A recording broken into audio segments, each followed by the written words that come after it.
Remember when I got pickle in my eye? Yeah. That was a great episode. I still think that was one of our best. That was in episodes. Vegas, wasn't it? Yeah. Mm-hmm. That was a fun one.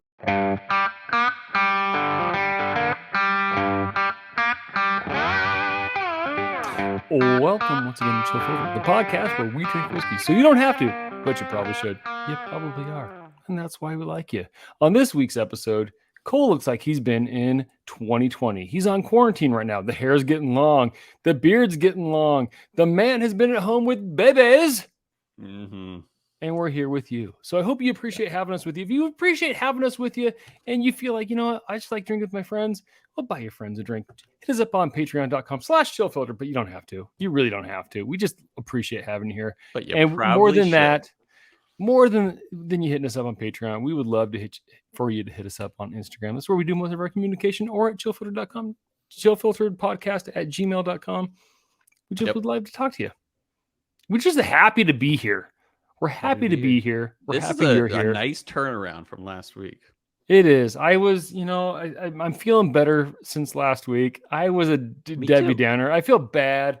No, I brought you down. You were all like, I need to record. I'm excited to record. And I was like, I was having a rough week and I brought you down. And you met me where I was and you made me feel better. And I'm feeling better. And you know what? Like that's kind of what this whole thing's about. This isn't your typical whiskey to whiskey podcast. We're the whiskey sensies. We're the whiskey sensies. We'll talk about get our shirts feelings. for that. maybe next year if either one of us or both of us get on Matt Madness, we'll have whiskey sensey shirts the whiskey instead sensies. of Bush's Baked Bean shirts. No, man.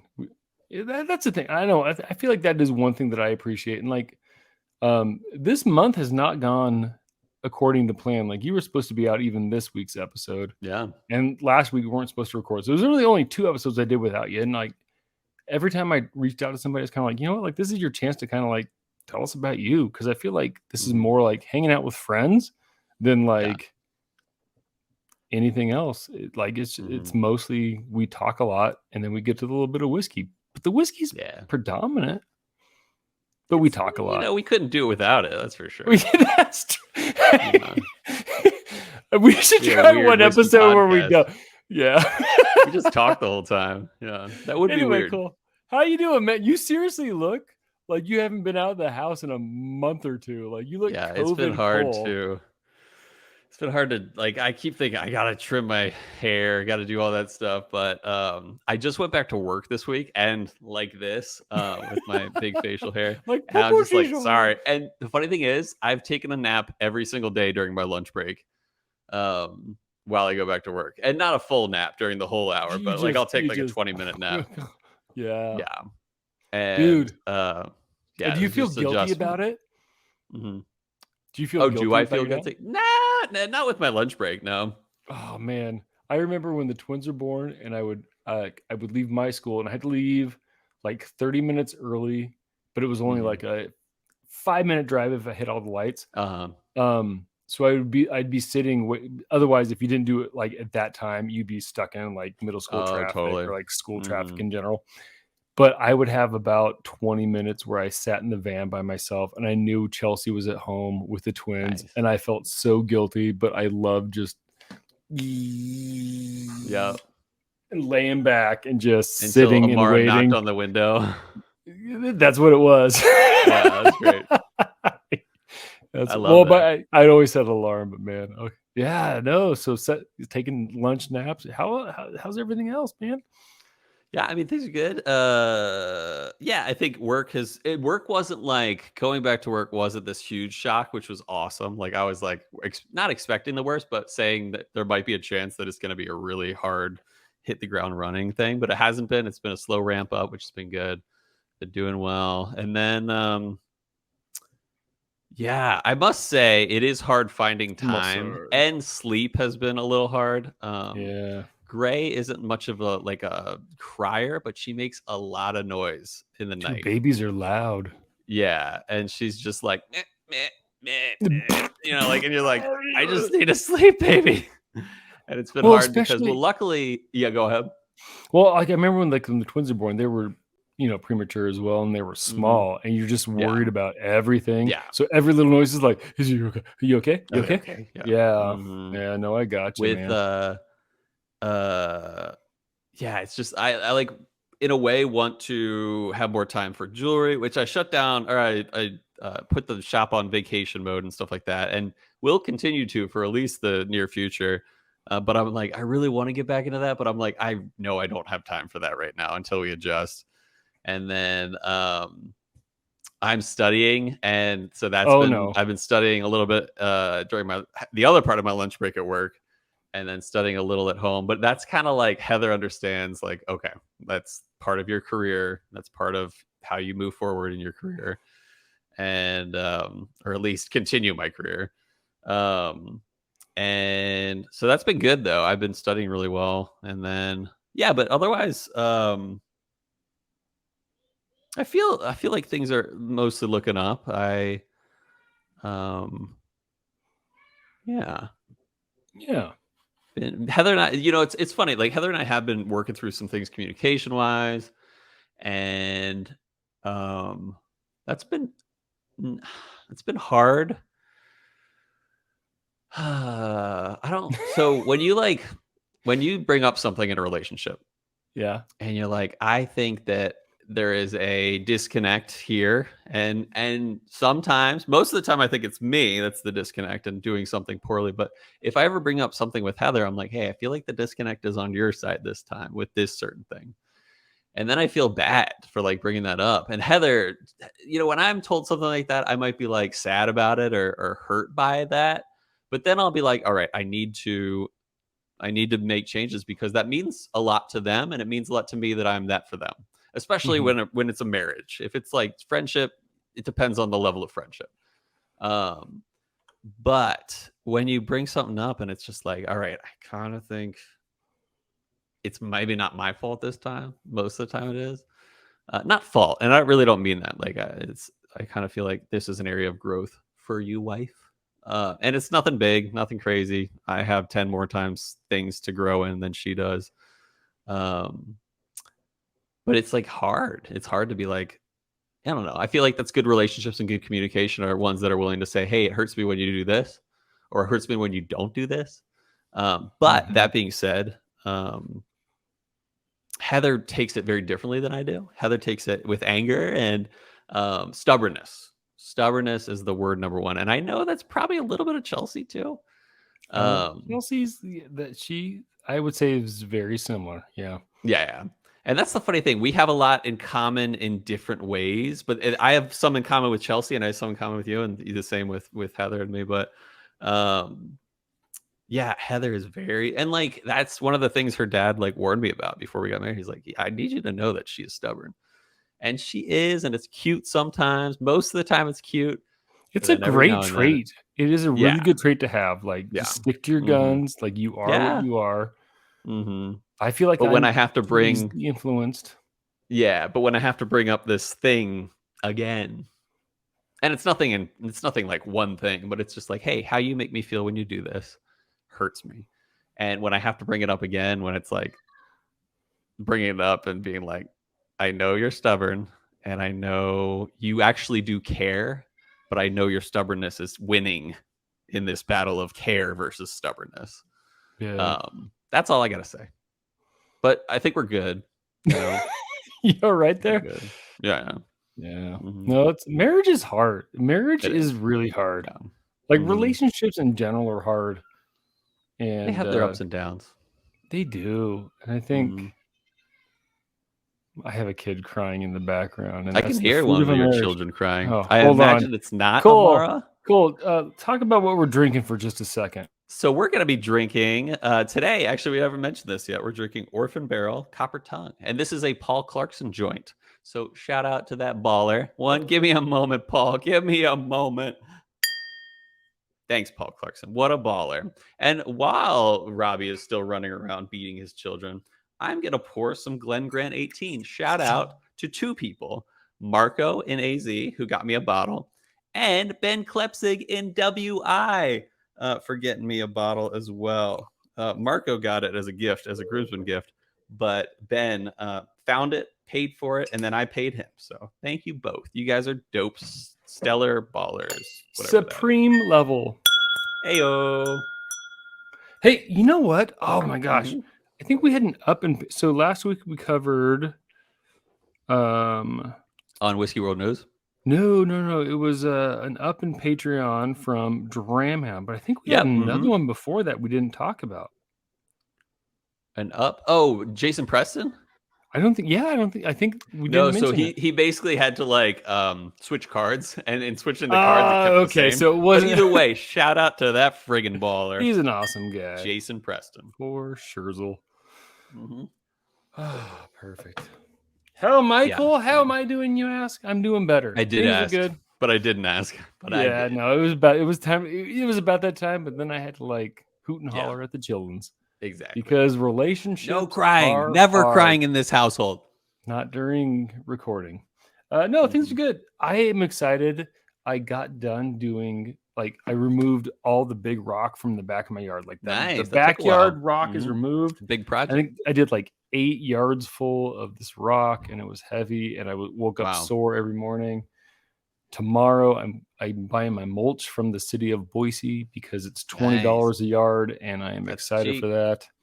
Except for it's a half-hour drive to go get it, half-hour drive back, which means I bought 5 yards, which is 5 hours just driving tomorrow.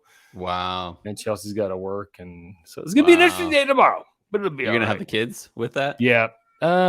Put them to work. My mom may come over and just kind of chill here. I do a couple, but I will have the twins for at least the first couple. I'm still sad I've never met Sue Dedlow. You never met Sue Dedlow? I've met She's a saint. Sue O'Rourke. Or no, I'm sorry. Is she O'Rourke? It's Sue O'Rourke, yep. Okay, cool. And you've met Finley Sue Dedlow. Yep, but you've that's never right. met Patricia Sue Dedlow. Nice. Well, next time you're out. Right. I knew it was like next time you're out, you got to meet her. She's a saint. Mm-hmm. Yeah, great. You got to bring her out. She sounds like a saint. No, man, like things are pretty good. Things like summer is coming close to a close. Like it's almost over here. I'm already thinking like what I gotta do for my class. Like, so we have one more trip planned next week at this time. So we're recording on Thursday. So next Thursday we go up to Spokane to my wife's sister's house. They live on a lake. I'm so excited. We're gonna get the boat out. Do they have a lake house, or do they have? They do. It's like right on the lake. They're right on the. They sold the other house, so it's like just the lake house. We're gonna be at the lake house. Gonna go. The girls are excited to go fishing. They were nice. I liked them. Megan and Nate are great. Yeah, they are nice.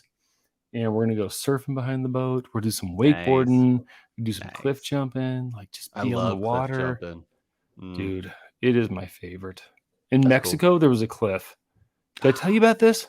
No. The second resort we stayed at, there was a cliff. Wow, it does sound better than Virginia. And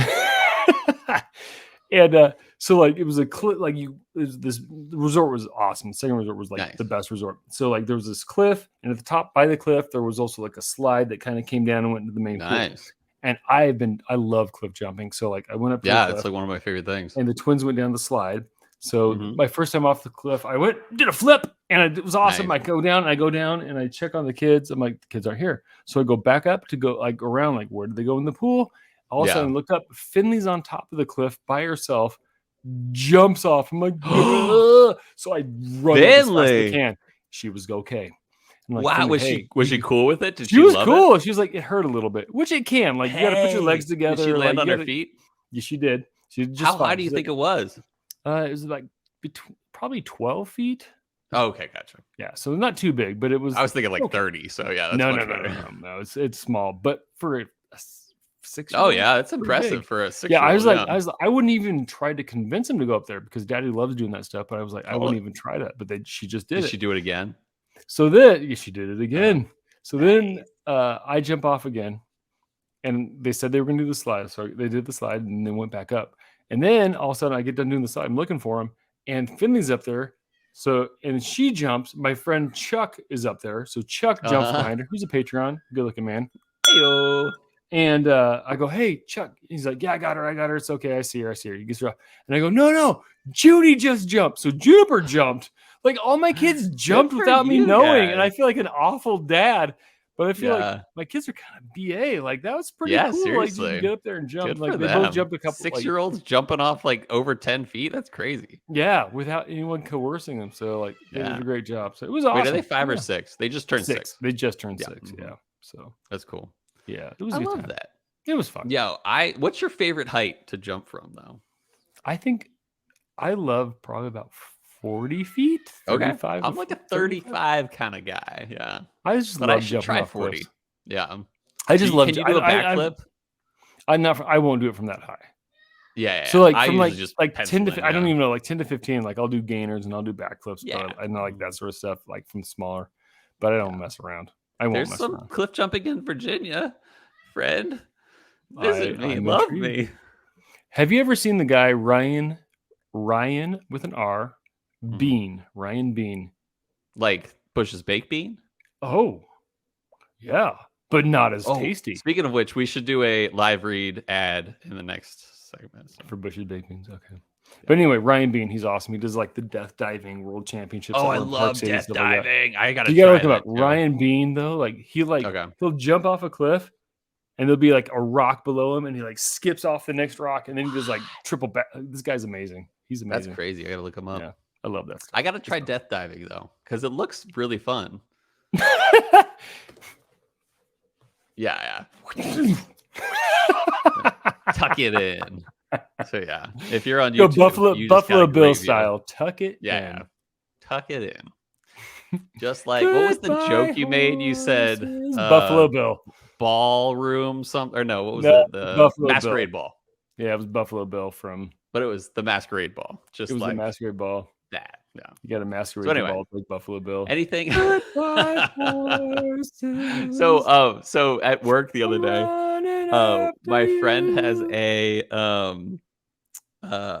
Jeopardy tear off one a day calendar, and it has Jeopardy questions. And the answer was Socrates, but it's mentioned like this Greek dude, blah blah blah blah blah. And I was like, I don't know, is it Socrates? No, he's like, no, it's Bophades.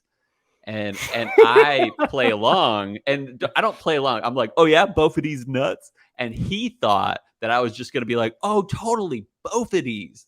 And then he was gonna finish it strong, but I like caught him. But his face was getting so excited when I like started up. But anyway, I made a joke today that was like that was a nickname in high school, but I forget it now. It was one of them involved beef something. So, but anyway, oh no, it was no, I lost it, so it's all good. I'll think of it later. Right. You know what? But anyway, should we go look for it? Let's go look for it on our walk break, and we'll be right Let's back, and we'll have a good time. Here you go. Walk break now.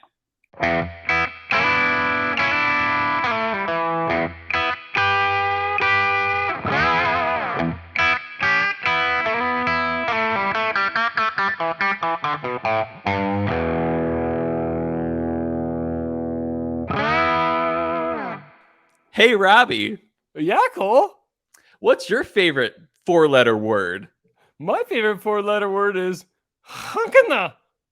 I love hunkana, but before I go to hunkana, my favorite 4-letter word starts with a B. Not that word. That starts with 5 letters. But the other B word that starts with 4-letter is beans. And that reminds me of Bush's baked beans. That's right, Robby. What do you think of the 4-letter word that I just mentioned? I think it's all beamed up in your head. Son of a bean, check out Bush's baked beans this week at your grocery store in the beans aisle.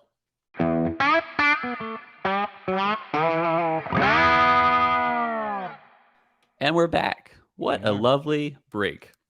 Shout out, quick notes to get to. Shout out to our Patreon supporters, Patrick Smith and Dramhound, who will be getting Patreon goodies this week. Thanks for your patience.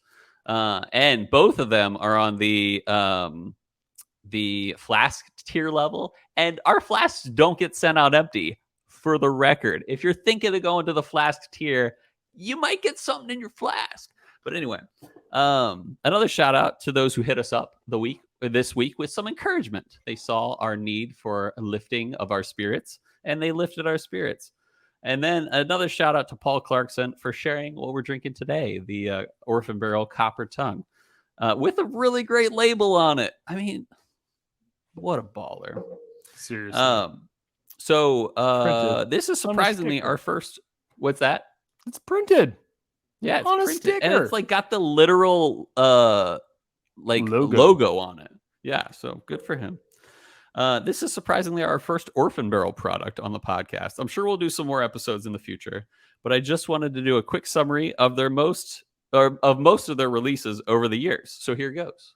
I got some years, but I didn't put all the years down. But so Orphan Barrel is known for some crazy stuff. They are aptly named because they take old barrels from producing distilleries and make batches with them to bottle and sell. And it used to be barrels that were either really too old or just had been forgotten about, quote, orphan barrels. But so here's some of the details of the bottles they've put out. In 2014, they put out a release called Old Blowhard, 26-year-old bourbon. It is 90.7 proof. And get this, it was found at Stitzel-Weller Distillery. But apparently it wasn't distilled at Stitzel-Weller Distillery, which changes everything. It was rather distilled at the old Bernheim Distillery, but aged in the Stitzel-Weller Distillery. And you'll see a trend here in a moment. Still cool, though.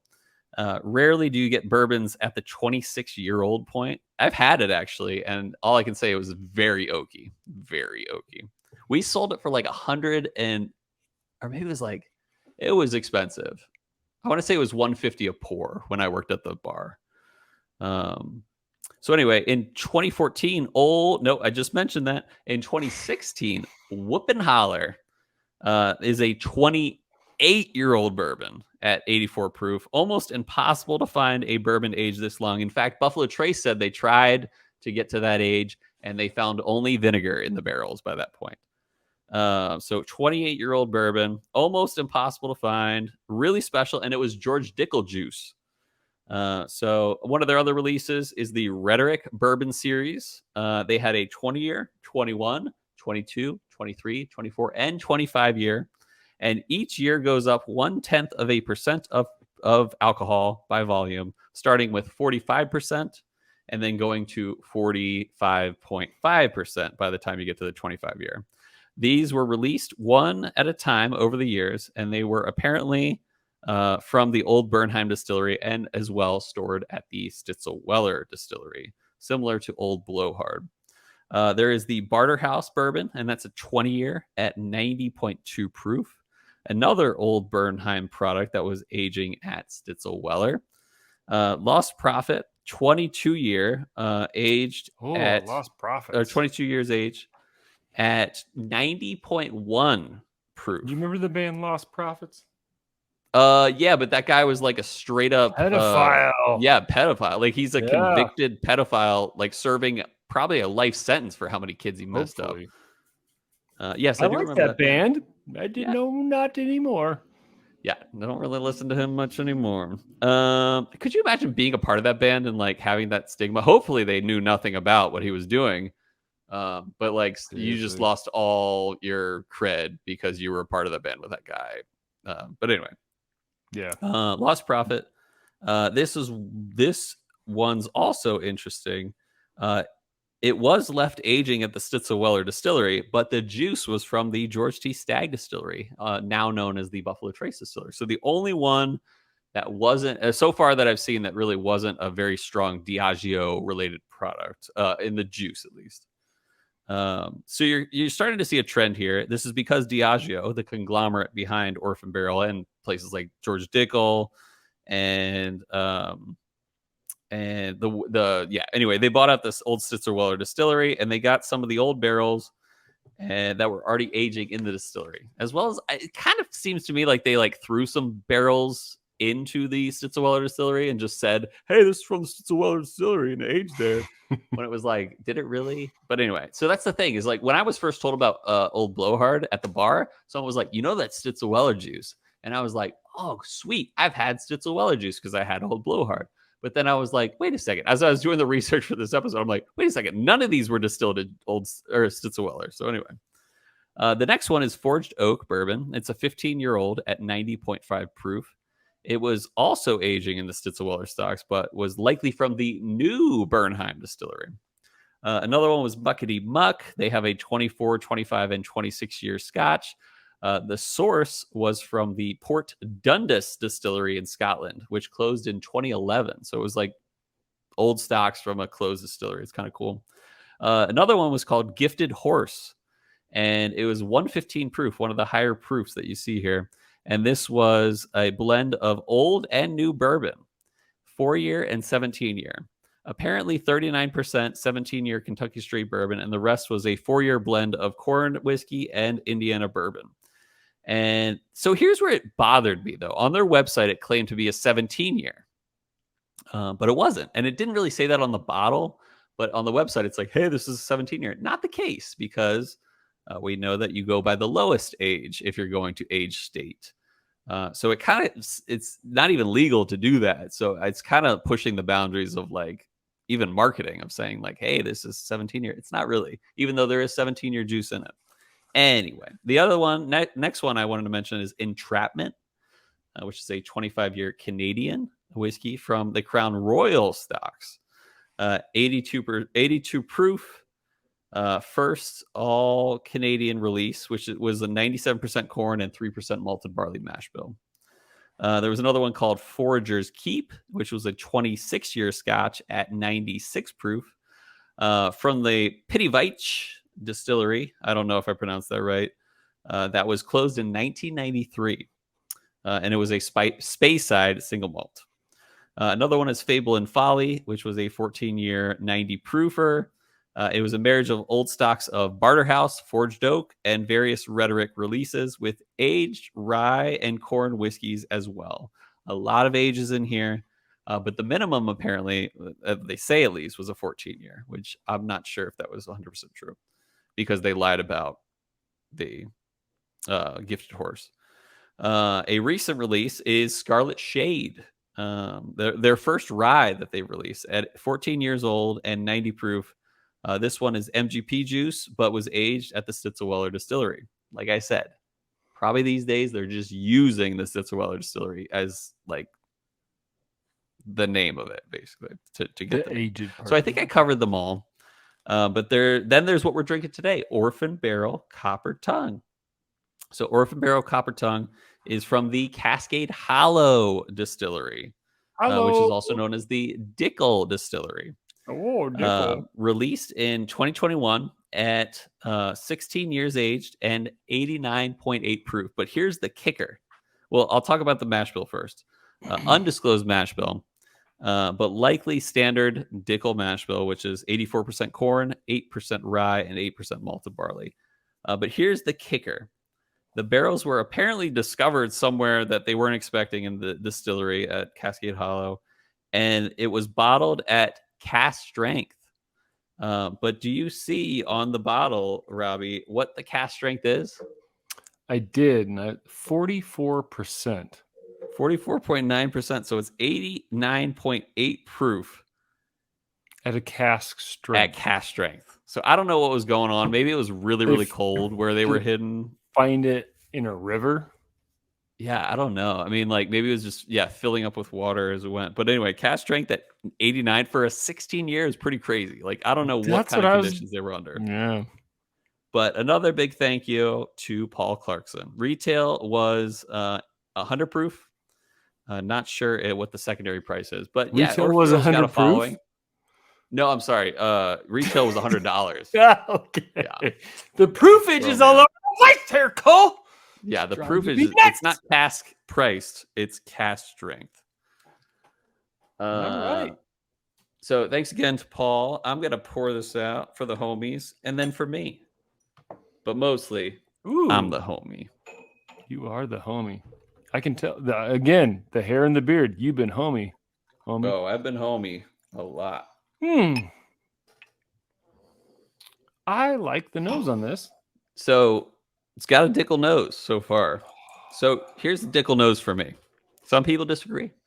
Some people say otherwise, but Dickel nose is a mixture of nutty banana bread to me. Like nutty and banana bread. Okay. Usually, I always think nutty. This I'm not getting so nutty. Remember when I got Dickel in my eye? Yeah. That was a This great is episode. I still think that was one of our best that was in episodes. Vegas, wasn't it? Yeah. That was a fun one. We were using the ironing Ironing board as our board. table. Yeah. And only, yeah. You know what? I think, yeah, we just need to plan a time to meet up. We do. I talked to Heather and she was like, I'd be okay with it. Especially what we really need to do is a meetup and then have like a live episode with all of the people that join us for the meetup around us. And then we'll just, yeah, that'll be great. That'd be fun. That would be fun. So I'm less nutty. I'm seeing more like, I'm not getting banana, but I'm getting kind of like, I'm still getting a little nutty, but it's nothing like Knob Creek or like like Booker's. somebody chewed up bubble gum for a while. It's not full bubble gum. You get a little bubble gum. Mm-hmm. I am getting not the breadiness, but like the texture, not the texture, but like banana bread, light bananas on it. Yeah, I can see that. Grainy, like a grainy sweetness. Yeah. Yeah, and I like your butter or your bubblegum note. I think but that's not actually like a really strong good bubble gum. It's just like yeah. faint. It smells good though. I like the nose on it. It does smell good. I can't say anything really bad about this. Actually, most of the time when I drink Dickel, I don't love it. It's just nothing too special, but I kind of dig this so far. Yeah, I think nose is better than palate. I'm getting, it's really light. Very light. Really? Yeah, no, for me it was like, it didn't have a lot of like. Okay, the finish is light for me. So okay, the finish was better for me. The viscosity is very light. It almost felt like like it was an iced version. So that's the biggest complaint about Orphan Barrel is like you have these crazy things, but they're all so light. Like they're all like less than 115. Well, they're really all less than 100 proof, except for the what was it, the Forged Oak or whatever? Or no, the Gifted Horse. They're all like super light for how long aged they are. I get like, I can see it goes nutty and then it goes towards like that more like a banana bread kind of a thing where it's not sweet, but it is, but it isn't. Yeah, there's a spice. It's interesting, like a pepperiness to me. Get a little pepper. Okay. Yeah, no, I'm kind of where it's before like the long finish. Yeah. No, it's okay. It's good. I don't know if it's worth $100, but it's good. It's okay. I think it's one of the better Dickels that I've had. And I do like a good nutty note. I really do. And like this is all faint.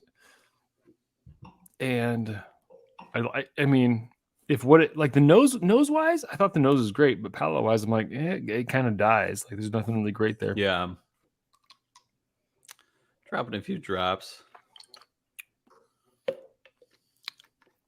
There's a little bit of bitterness towards the front of the palate too. But then it goes away and it's pretty good. So yeah, there is. So you're right. There is something at the front, and I don't know if it's bitter, but it's a bite. But I think it's kind of a pepperiness, like a white pepperiness that I get up front. Okay. But then it fades into kind of that standard slightly nutty note, and then it fades into a nice finish. But the very light finish, that being said. So with water, nose-wise, it's a little more nutty. It's not as sweet. More fruity. Oh man, we're kind of flip-flopping here. It's still a good nose. Like it's a really nice nose. I will say it's on the sweet side, but I'm getting more nuts than I did with the neat. I just took a sip, and that front pepperiness went away. And I think it was better altogether. I think it was kind of like not for the first for the neat pour. It went from peppery to nutty to light sweetness. This one skipped the it kind of went to light sweetness throughout. It kind of just took out the highs and lows and just put it in the middle for me. I don't know if the water made it more vapory or what, but I'm getting kind of like that peppery, like it's a little spicier, but I don't know if it's like the flavor or just the like more alcoholic vapors. Mm-hmm. But I do not like it Changed with the water. finish for sure with a little bit of water. Yeah, it The totally finish did. No, is less. Now that I realize it, is more peppery on the finish now. it is definitely less sweet. That's for sure. I'm not getting as Yeah, much for sure. sweet as I did before. Oh, great nose with the ice. Oh yeah, well, Nice let me and get some fruity. ice. No nuttiness on the nose. I have a feeling the palate won't agree with this nose though. Find the hole. Yeah, really nice and sweet and bright sweet. Yeah. So Oh, I'm getting that bubblegummy nose back. nope. Not good on the palate. It's not. So I thought it would be worse when I started to get the notes of the bitterness and the bite, but it didn't get as bad as I thought it would. It's just not the best pour. It's probably the least pour on the palate. I'm getting It's drinkable though. It's drinkable. Nose wise, it's not. It's like a medicinal bubble gum. It's kind of like, hey, what kind of fluoride do you want? We got bubble gum. Like bubble gum. At the end, they go, And then you're like, bubble gum. I know. I don't like this one anymore. Yeah. So Well, you it's should have gone for cherry. nose is not as great. Oh, cherry is like the most medicinal. Yeah, no, totally is. I always go for when wormwood. bubblegum lets you down so much, you're like, maybe I should have. Yeah. And then the next time you go to the dentist, they're like, what do you want, bubblegum or cherry? You're like, cherry, and then you regret it even more.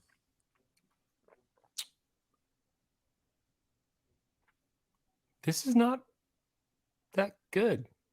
No, not with ice. I think,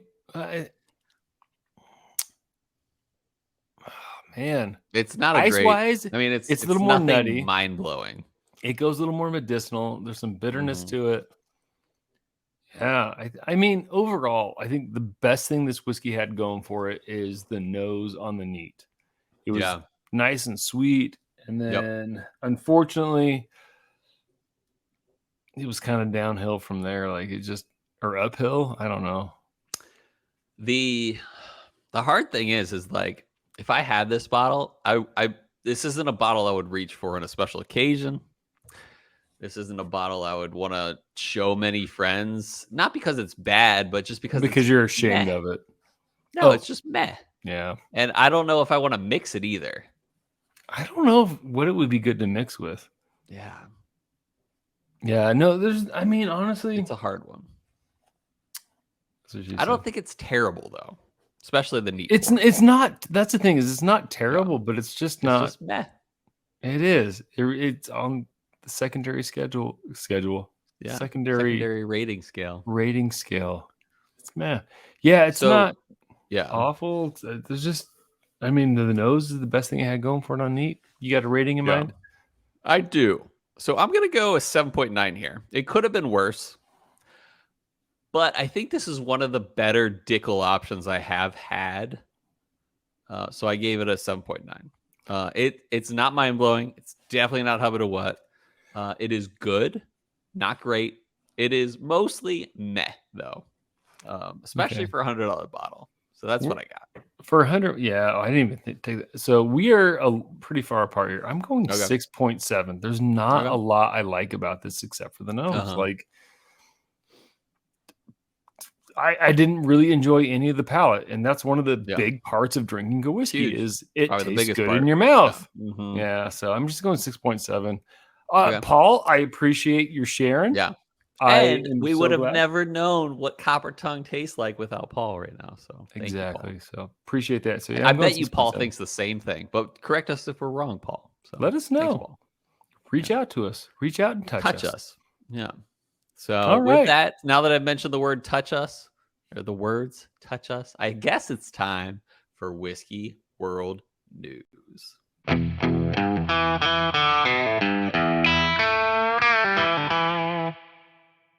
And we're back. Part of the show, we read an article. We talk about it. Didn't write. Going to read it. Here it goes.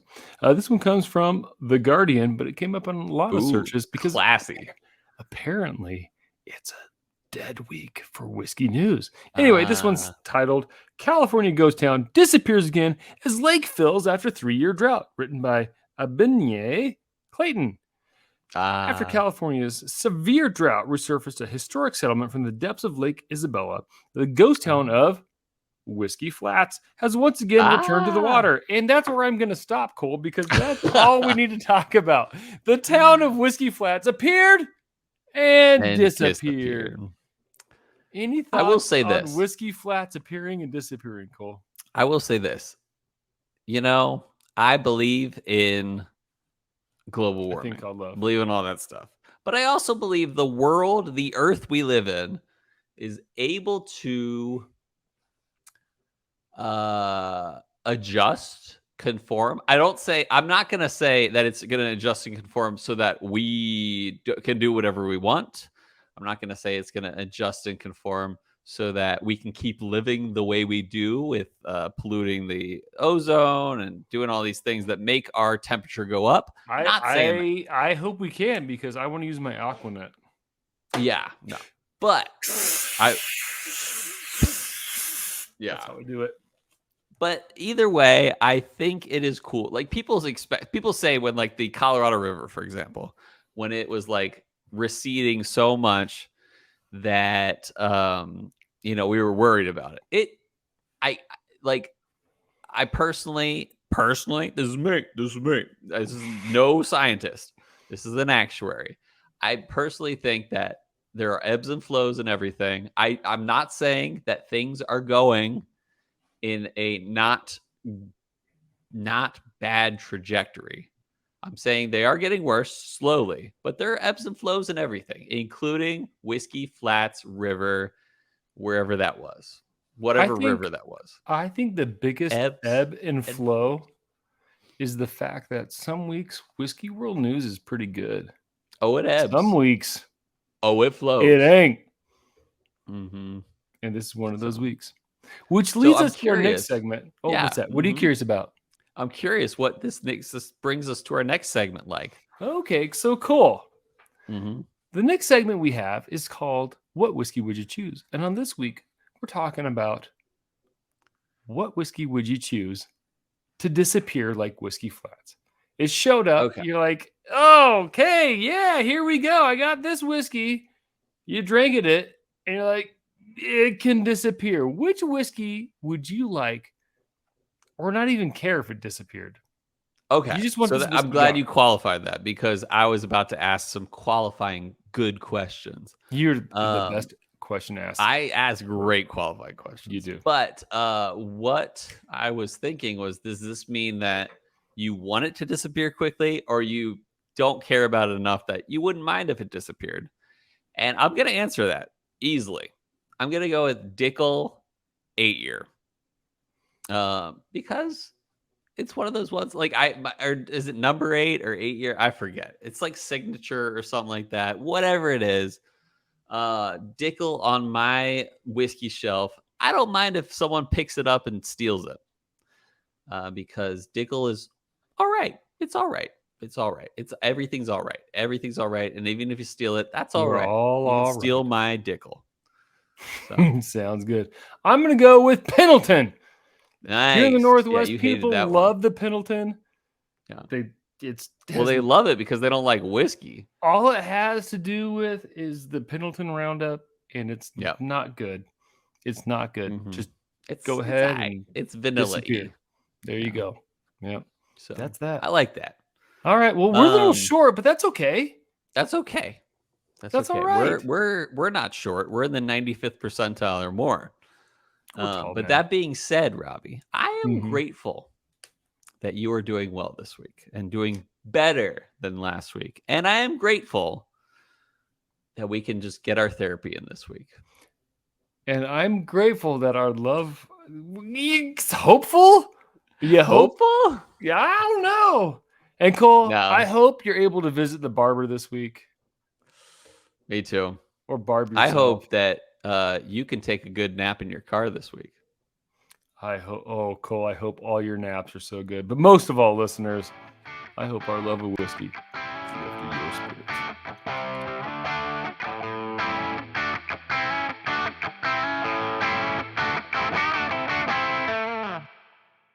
Hey, Robbie. Yeah, Cole. What's your It's Okay, my try favorite again. fourth from there. And there and there. Hey, Robbie, Yeah, Cole. what's what? What's that? Okay.